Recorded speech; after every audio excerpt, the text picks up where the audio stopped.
Barmog'im bilan to'g'rigan yillarni yashirib turaman. Qaranglar, mana shu pasportiga Amerika vizasi urilgan bola nechinchi yil deb o'ylaysizlar? Taxmin qilib ko'ringlar. Agar taxmininglardan kichkina bo'lsa, bitta like deb bosib qo'yasizlar. Qaranglar. 2009-yil. 2009-yil balani pasportida Amerika vizasi bor. Qachon sizda ham bo'ladi. Bu videoni menimcha hozir olmagan ko'pchiliginglar ishonmagan bo'lardinglar. Prosta quruq gap qilib chiqqanimda, o'shaning uchun men shuna qilib sizlarga video qilib ko'rsatib o'tyapman.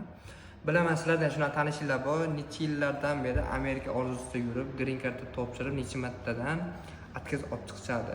Mana shu videoda mana shunaqangi tanishlarga jo'natib qo'yinglar. Green cardtasiz ham mana shunaqangi chiroyli natijalarga erishish mumkin.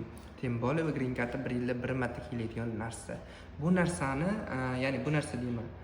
Buni xohlagan paytinglarda topshirsalar ham bo'ladi, xohlagan oyinglarda topshirsalar ham bo'ladi.